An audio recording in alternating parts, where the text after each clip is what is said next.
کے آخر میں علی نے کھڑکی سے اندر جھانکا تھا اور تصویر میں موجود وہ شخص اچانک اس کے پیچھے آ کھڑا ہوا تھا، لیکن جب علی نے مڑ کر دیکھا تو اس کے پیروں تلے زمین ہی نکل گئی، کیونکہ وہ شخص تو 20 سال پہلے مر چکا تھا اور یہی وہ لمحہ تھا جہاں اصل خوفناک راز ابھی شروع ہوا۔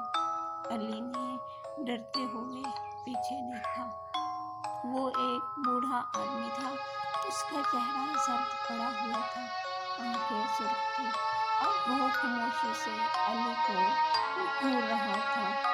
علی خوف سے پیچھے ہٹ لیا، مگر اگلے ہی لمحے وہ شخص غائب ہو گیا، لیکن اصل خوفناک بات ابھی بھی باقی تھی، کیونکہ کمرے کے اندر موجود تمام ہی تصویروں میں ایک ہی شخص بار بار نظر آ رہا تھا اور وہی شخص زینب کا باپ تھا۔ علی نے کمرے میں ایک پرانی ڈائری دیکھی۔ اس نے ڈائری کھولی۔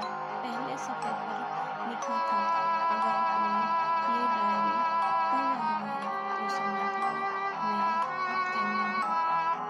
یہ زینب کی لکھائی تھی، لیکن آخری صفحے پر ایسا راز لکھا تھا جسے علی کے رونگٹے کھڑے کر دیے۔ وہ راز کیا تھا؟ زینب کا راز۔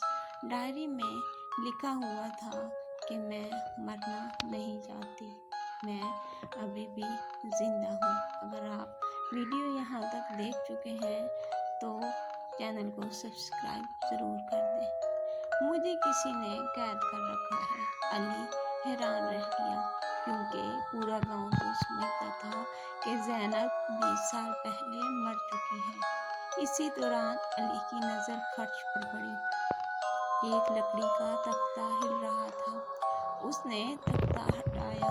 نیچے ایک خفیہ سیڑھی تھی۔ وہ آہستہ آہستہ نیچے اترنے لگا، لیکن سیڑھی کے آخر میں وہ چیز موجود تھی۔ اسے دیکھ کر علی کا دل ٹوٹنے کے قریب پہنچ گیا۔ نیچے ایک تاریک کمرہ تھا۔ دیواروں پر زنجیریں لگی تھیں، پرانے کپڑے پڑے تھے اور ایک کونے میں زینب کی تصویر بھی رکھی تھی۔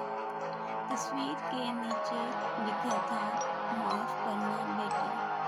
علی کو معلوم ہوا کہ 20 سال پہلے زینب کو قتل نہیں کیا گیا تھا، بلکہ ایک طاقتور شخص نے اسے اغوا کر لیا تھا اور گاؤں والوں کو جھوٹی لاش دکھا کر دفنا دیا گیا تھا۔ لیکن اگر زینب زندہ تھی تو وہ اب کہاں تھی؟ کمرے کے ایک کونے میں ایک صندوق بھی رکھا تھا۔ علی نے صندوق کو کھولا۔ اندر ایک کیسٹ اور ایک خط تھا۔ خط پر لکھا ہوا تھا کہ یہ سچ صرف صحیح وقت پر ہی کھولنا ہے۔ علی نے کیسٹ چلائی۔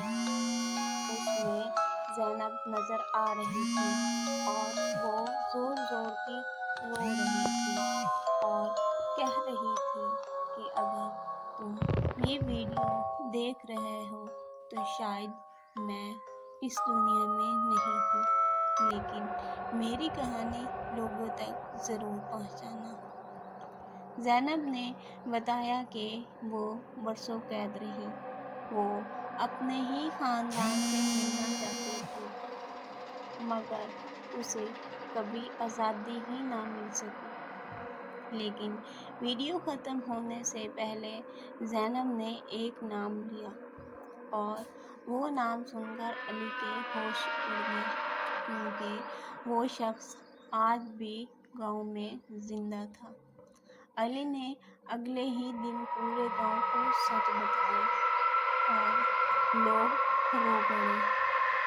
زینب کی یاد میں دعا کی گئی، مگر آج بھی نور پور کے لوگ کہتے ہیں رات 3 بجے قبرستان کے قریب ایک سفید لباس والی لڑکی نظر آتی ہے جسے وہ اب بھی انصاف کا انتظار کر رہی ہے، لیکن کہانی ختم ہو گئی ہے۔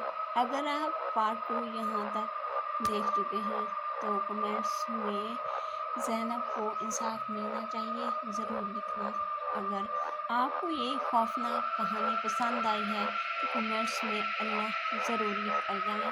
آپ کی ایک کمنٹس اور ایک لائک مجھے مزید ایسی کہانی بنانے کی بہت ہی ہمت اور طاقت دیتا ہے، اور اگر آپ کو ہارر سسپینس اور شاکنگ کہانیاں پسند ہیں اور یقین ہے تو ابھی سائلنٹ کر رہے اپنے چینل کو سبسکرائب کرتے جائیں۔ آپ کی یہ سبسکرائب آپ سب کے لیے بہت ہی محنت سے ویڈیو بناتی ہے۔ آپ کا ایک سبسکرائب میرے لیے بہت ہی خاص اور بہت قیمتی ہے۔ ملتے ہیں اگلی خوفناک کہانی میں۔